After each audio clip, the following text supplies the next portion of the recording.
Picture this. You're standing at a crossroads, and you've been standing there for quite a while. You know you need to choose, to take a decision, but you keep putting it off. Quit or stay, leave the relationship or try a bit longer, accept the offer or turn it down, start your own business or play it safe for now. And the hardest part? You actually know what you need to do. Logically, it's clear. The arguments are there, there's even a plan, but inside, everything stops. It's like someone's pulled the handbrake.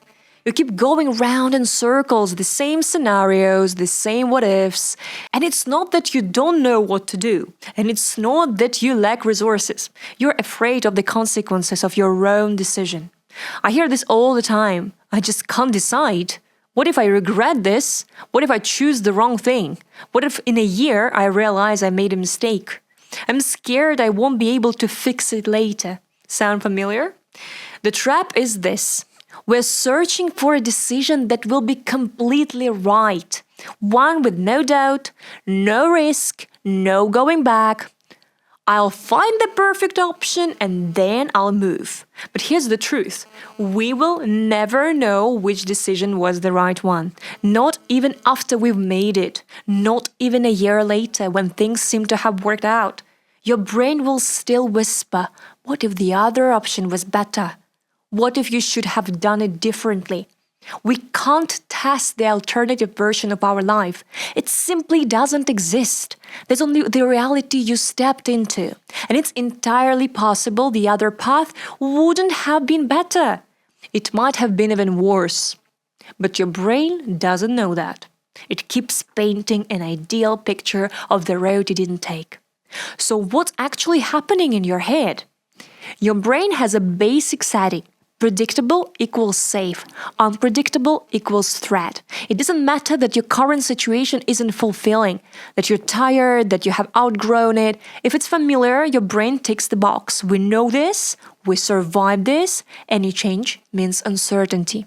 And uncertainty means risk. So your brain isn't asking, will you be happier? It's asking, will you definitely survive? And until it has proof, it holds you back. There's another mechanism at play. Research into decision-making shows something very consistent. A potential loss feels stronger to the brain than a potential gain, even if the gain is objectively bigger. You might know a new job means growth and money, a new relationship means warmth and happiness, a new city means opportunity, but your brain focuses on something else. What could I lose? Your current team, your status, your stability, the illusion of control. And it's not wrong. There will be losses. The question isn't whether you lose something. The question is whether what you gain outweighs what you lose. But if you are stuck replaying only what if I lose, you never even look at the other side of the scale. And there is a third thing. Your brain strongly resists decisions that feel permanent.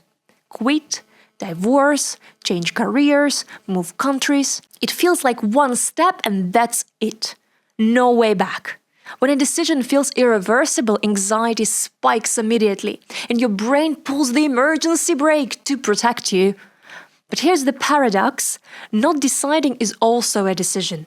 You are choosing to stay where you no longer want to be. And that choice has consequences too. They're just slower, less dramatic, harder to notice. I'm not going to say just stop being afraid or take the risk, it will be fine. No, that doesn't work anyway. If you want your brain to stop sabotaging your decisions, it needs 3 things. First, reduce uncertainty. Not what will happen in general, but what is my very next step. The brain responds much more calmly to a specific action than to abstract change. Not leave my job, but book a conversation with my manager. Not get divorced, but speak to a specialist and understand what's really happening. Not start business, but talk to at least 3 people already in that field. Specifics reduce anxiety, not completely, but enough to move. Second, reduce the cost of being wrong. Ask yourself honestly, what would actually happen if I tried and it didn't work. Not the catastrophic version, the realistic one. I'd go back to the job market with more experience, I'd adjust the plan, I'd admit I misjudged it and rethink. In most cases, the consequences are far less dramatic than your imagination suggests. But until you name them clearly, your brain keeps running this background alarm. What if everything collapses? The moment you define what exactly, you realize you could handle it. And third, turn the decision into an experiment, a game. This is the most powerful shift. When a decision feels like forever, your brain freezes. When it feels like an experiment, your brain relaxes.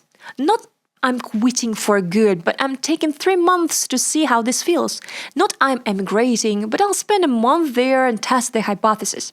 Not I'm investing everything, but I'll run a small launch on a limited budget.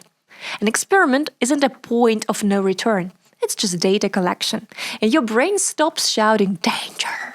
You know what I've realized through years of working with people and from my own mistakes? Maturity in decision-making isn't about finding the perfect option. No.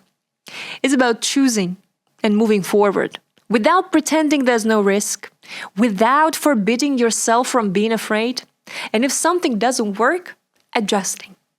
The past is gone. There's only forward movement and the ability to adapt the path you've chosen. I'm not saying fear will disappear. It won't. Change always involves uncertainty. But the point isn't to stop being afraid. The point is to be afraid and move anyway. Because the cost of not deciding is years in a situation you've already outgrown. And the cost of trying? It's just a try. Maybe the decision you are so afraid of isn't forever. Maybe it's simply the next step. Try looking at it that way and ask yourself 3 questions. What is my very next step? What would actually happen if it didn't work? How can I turn this into an experiment? And if you feel like you've been stuck at that crossroads for too long and want to work through it properly, I've left my details below. This is exactly the kind of work I do. If this video was helpful, give it a like and subscribe so you don't lose track of the channel.